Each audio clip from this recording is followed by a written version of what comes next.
যেতিয়া খুৰাই লেকচাৰ দিয়ে নহয় আপুনি অসমীয়াতে অসমীয়াত তাত কি আৰু ক'ব লাগে তাত দেখিছোঁ প্ৰথম যেতিয়া গৈছোঁ বিশ্বৰ 195খন দেশৰ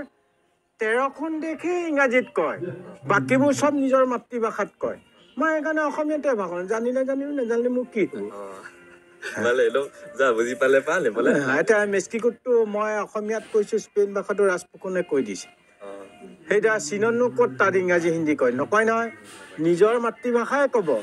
ফ্ৰান্সত কেতিয়াও ইংৰাজী হিন্দী নকয় জাৰ্মানীত কেতিয়াও নকয়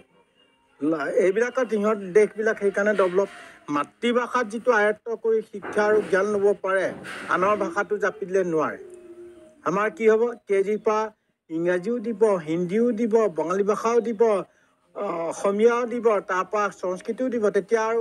অলপ ডাঙৰ হৈ গ'লে পাপা মামী বুলি ক'ব ফাদাৰ মাদাৰ বুলি ক'ব মা দেউতা পাহৰি যায় সেইটো আমাৰ শিক্ষানীতি সেইটো ব্ৰেইন ইন ড্ৰেইন আৰু যিবিলাক তাত চাইণ্টিষ্ট আছে যিবিলাকে তাত লেকচাৰ দিবলৈ আহে পৃথিৱীত তেওঁ লিখি লৈ ভাষণ দিয়া অন্তৰ পৰা ক'ব নোৱাৰে নহয় মানে যিসকলে লিখি লৈ ভাষণ দিয়া আনৰ ভাষা ইউজ কৰি মানে ভাষণ দিয়ে সেইকাৰণে লিখি ল'ব লগা হয় তেতিয়াহ'লে সম্পূৰ্ণ অন্তৰৰ পৰা যিখিনি পৃথিৱীৰ মানৱ সম্পদ গঢ়াত পৃথিৱীক ভাল পোৱা এইটো মানে অন্তৰ পৰা ক'ব নোৱাৰে কথা ক'বলৈ ভয় লাগে চব ক'ব কি ক'বৰ কাৰণে কৈছে মোক মাত্ৰ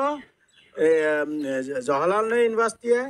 আৰু APJ আব্দুল কালাম ছাৰে এটা কথাই কৈছে আপুনি ভাৰতৰ প্ৰধানমন্ত্ৰীকে গালি দিব কালি ৰাষ্ট্ৰপতিক গালি নিদিব